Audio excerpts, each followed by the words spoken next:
Hi guys, welcome to our YouTube channel Bong views. আমি শিলাজিৎ। আমি সুদীপ্তা। আপনারা যারা এখনো পর্যন্ত আমাদের চ্যানেলটা সাবস্ক্রাইব করেনি তারা প্লিজ এক্ষুনি আমাদের চ্যানেলটা সাবস্ক্রাইব করে নেবেন আর নোটিফিকেশন বেল অন করে নেবেন পরবর্তী ভিডিওগুলোর জন্য নোটিফিকেশন পেতে। আর যারা আমাদের চ্যানেলটা সাবস্ক্রাইব করেছেন তাদেরকে অসংখ্য ধন্যবাদ। আর যারা ফেসবুক পেজে দেখছেন তারা অবশ্যই পেজটাকে ফলো করে যাবেন আর পছন্দ হলে অবশ্যই ভিডিওগুলোকে লাইকও করবে।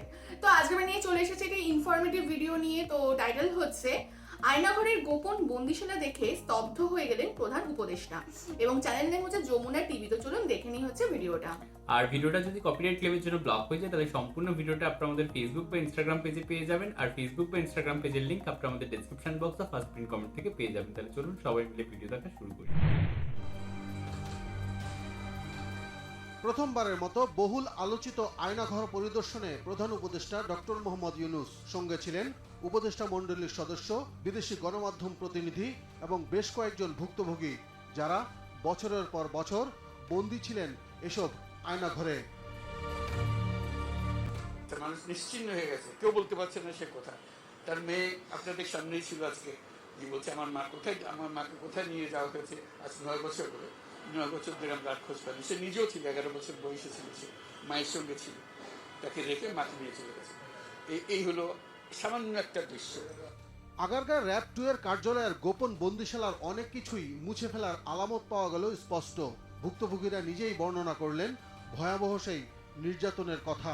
ওই যে খুপড়ির মধ্যে তাকে রাখা হয়েছে, গ্রামে তো মুরগির খাঁচার চেয়ে বড় এরকম অবস্থা। মুরগিও নড়াচড়ার যেরকম জায়গা পায় না, ওরও নড়াচড়ার কোনো জায়গা নেই। ওকে ব্যবস্থা রাখা হয়েছে, মাসের পর মাস, বছরের পর বছর তাকে ব্যবস্থা রাখা। গত সরকার এই আইএমএ জাহেলিয়াতকে প্রতিষ্ঠিত করে গেছে সর্বক্ষেত্রে, এটা তার একটা নমুনা। প্রথম দিনের ভিজিটে কচুক্ষেত এবং উত্তরা এলাকার আয়নাঘরেও যান পরিদর্শক দল, যেটা নিয়েই খবর প্রচার হয়েছিল বিদেশি গণমাধ্যমে। গুম কমিশন যেটা আমাদের সামনে নিয়ে আসলো সেটা হলো যে কি পরিমাণে একটা দেশকে সর্বদিকে ধ্বংস করা যায়, এমনকি মানুষের একেবারে সামান্যতম যে মানবিক অধিকার সেটুকু থেকে বঞ্চিত করে রেখে দেওয়া হয়েছে। আজকে এটা জাতির জন্য একটা বড় চূড়ান্ত রকমের একটা ডকুমেন্ট হবে। যারা করেছে তারা আমাদেরই সন্তান, আমাদেরই ভাই, আমাদেরই ঘনিষ্ঠ আত্মীয়, তারাই করেছে। এবং আমরা এই সমাজকে যদি এর থেকে বের করে না আনতে পারি তাহলে এই সমাজ তো টিকে থাকবে না। মূলত সরকারের বিভিন্ন বাহিনীর গোপন বন্দিশালাগুলোকেই বলা হয় আয়নাঘর। শেখ হাসিনার শাসন আমলে 2009 থেকে 2021 সালের সেপ্টেম্বর পর্যন্ত কমপক্ষে 1,500-এরও বেশি মানুষকে গোপনে বন্দী করে রাখার তথ্য পেয়েছে গুম কমিশন। পর্যায়ক্রমে অন্যান্য আয়নাঘরও পরিদর্শন করবেন প্রধান উপদেষ্টা ডক্টর মোহাম্মদ ইউনূস। যারা করেছে তাদের বিচার করতে হবে, তা না হলে আপনি নিষ্কৃতি পাবো না এটার থেকে। এই যে কাজগুলো করে গেল তারা, তা না হলে আমরা আবার মুক্তভাবে বলবো কি করে যে আমরা এই দেশের মানুষ, আমরা পরিষ্কার। যারা করেছে তাদের জন্য আমরা কেন মুক্ত হতে যাব। আব্দুল্লাহ তুহিন, যমুনা নিউজ, ঢাকা। আয়নাঘর নিয়ে আমরা এর আগেও ভিডিও করেছি, এবং আয়নাঘরের যে এটা কি বিভীষিকাময় পরিস্থিতি বা কিরকম একটা পর্যায়ে ছিল সেটা আমরা সকলেই জানি। এবং যতই আয়নাঘর সম্বন্ধে জানতে থাকি বা দেখতে থাকি বিষয়টা, ততই যেন আমরাও নিজেরাও শিহরিত হয়ে যাই। তো এটা বলার অপেক্ষা রাখে না যে আয়নাঘরে যারা বছরের পর বছর কাটিয়েছে তাদের কি অবস্থা ছিল। তো যাই হোক, এখানে আমরা প্রধান উপদেষ্টার যে মূল্যবান বক্তব্য সেটাও আমরা শুনলাম, এবং তিনি নিজেও যে মানসিকভাবে বা একদম ভেতর থেকে যে কতটা ব্যথিত হয়েছেন, বা তার যে মানুষের প্রতি কিরকম একটা উত্তেজনা, বা তিনি কি চাইছেন বা তার কি বক্তব্য, সবটাই আমরা পরিষ্কারভাবে এখানে বুঝলাম, দেখলাম। এবং পুরো যে পরিস্থিতিটাই এটা সত্যি খুবই একটা আলোচনামূলক এবং একটা মানুষকে সত্যি নাড়িয়ে দেওয়ার মতোই একটা ব্যাপার। আর পূর্বে আমরা আয়নাঘর সম্পর্কে জেনেছি বা সেখানে কি ধরনের ঘটনা ঘটানো হতো বা সমস্ত কিছু এই বিষয়গুলো আমরা জেনেছি, বাট এই প্রথম হয়তো আমরা আয়নাঘর দেখলাম এবং দেখে ভীষণ অবাক লাগলো। এবং যে ধরনের আর কি আমরা সারফেস দেখতে পেলাম, সারফেস এরিয়া বা যে ধরনের যেটুকু জায়গা দেখতে পেলাম, তো ওনার কথা অনুযায়ী আমরাও বলতে চাই যে সত্যি মুরগির খামারও হয়তো ওর থেকে বড় হয়, এবং কোথাও গিয়ে বাথরুমের থেকেও ছোট এমন একটা পরিস্থিতি। এবং সেখানে একটা মানুষ দিনের পর দিন, মাসের পর মাস, বছরের পর বছর কাটাতো। কতটা অমানবিক এবং মানবিক শূন্য চেতনা হলে এই ধরনের কাজ কারবার করা যায়। আমরা সেলুলার জেলেরও কথা শুনেছি আন্দামান নিকোবর দ্বীপপুঞ্জে, তারও মনে হয় বিষয়টা এতটা খারাপ ছিল না।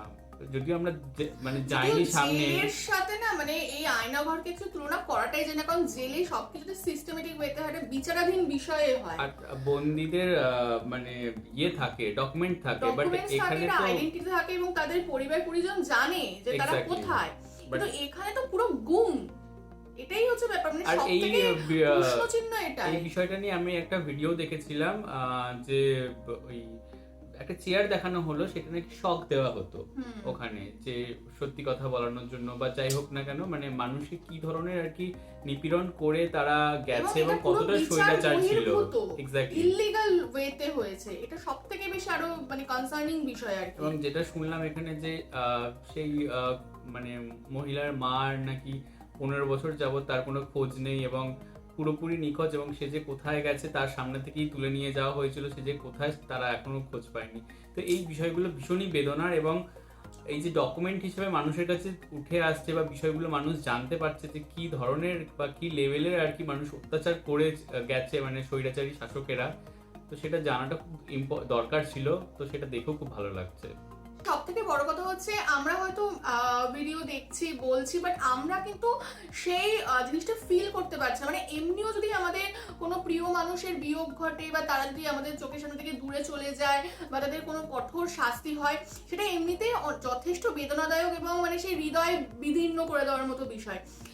এবং সেই জিনিসটা তীব্রতা আরো বোধহয় বহু গুণ বেড়ে যায় যখন আমরা জানতেই পারি না যে তাদের কি হাল, তারা আদৌ বেঁচে আছে না মারা গেছে বা কোথায় চলে যায়। এক্স্যাক্টলি। মানে এমনিতেও কোনো সময় অনেক কথা আর কি আমরা যদি কাউকে বলতে চাই, সে যদি না মানে এমন কিছু জীবনে ঘটে গেল যে তার কোনো উত্তর আমাদের কাছে রইলো না, তো কিন্তু আমরা সেইটা জানতে চাই যে এটা কেন ঘটলো বা সে কেন এরকম বললো, বাট এখানে তো সেই মানুষটাই সারা জীবনের জন্য পুরো একদম মানে বিনা ট্রেসে চলে যাচ্ছে, তো সেটা তো আরো বেশি কঠিন মানে মেনে নেওয়া। একদম। এবং এখানে যে বাচ্চা মেয়েটির কথা বলা হলো, মানে তার মনের দিক থেকে কতটা প্রভাব পড়েছে যে তার মাকে সে এত বছর দেখতে পারে এবং সে জানেও না তার মা কোথায়, এবং হঠাৎ করেই সবাই গুম হয়ে যায়।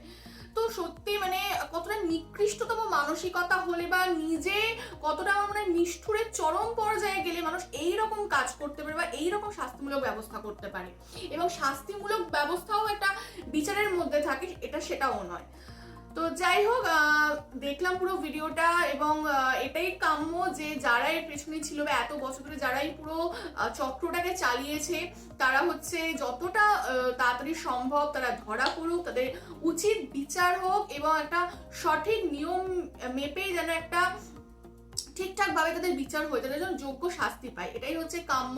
এবং আর যেন এই আয়নাঘর বা এরকম যাবতীয় জিনিসপত্রের রিপিটেশন না হোক কোনোদিন কোনো দেশেই নয়, এটাই হচ্ছে কাম্য। এবং সরকার যদি মানে মানে অন্তর্বর্তীকালী সরকার যদি পারে যে মানুষগুলো ট্রেস পাওয়া যায়নি, কারণ মানে যারা পুলিশ কর্তা বা যে সমস্ত কর্তারা ছিল তারা তো নিশ্চয়ই এখনো রয়েছে, তো তাদের কাছ থেকে যদি কোনোভাবে উদ্ধার করতে পারে সেই মানুষগুলো কোথায় গেল, যদি মারা যায় তো সেই মৃত্যুর খবরটা অ্যাটলিস্ট পরিবারকে জানানো, এইটুকু যদি বন্দোবস্ত করতে পারে তাহলে হয়তো একটা ভালো বিষয় হবে। একদমই তাই। তো যাই হোক, আমরা এখানে ভিডিওটা শেষ করছি। যদি আপনাদের এই নিয়ে কোনো মন্তব্য থাকে বা আপনাদের কাছে কোনো আপডেটস থাকে অবশ্যই আমাদের কমেন্ট বক্সে জানাবেন, এবং আমাদের ভিডিও যদি ভালো লেগে থাকে অবশ্যই লাইক করবেন এবং আমাদের চ্যানেলটাকে সাবস্ক্রাইব করে যাবেন। আর সাবস্ক্রাইব বাটনের পাশে জয়েন বাটন পেয়ে যাবেন, সেখানে কিছু ফেসিলিটিস দেওয়া থাকে, চাইলে আপনারা চেক করতে পারেন। আর আমাদের যে ফেসবুক আর ইনস্টাগ্রাম পেজ রয়েছে সেখানে আপনারা ফলো করতে ভুলবেন না, লিঙ্ক ডেসক্রিপশন বক্সে পেয়ে যাবেন। আর আমাদের যে ফেসবুক গ্রুপটা রয়েছে সেখানে আপনারা জয়েন করে আপনাদের মনের মতো সমস্ত কিছু পোস্ট করতে পারেন, তার লিঙ্কও ডেসক্রিপশন বক্স চেক করলে পেয়ে যাবেন।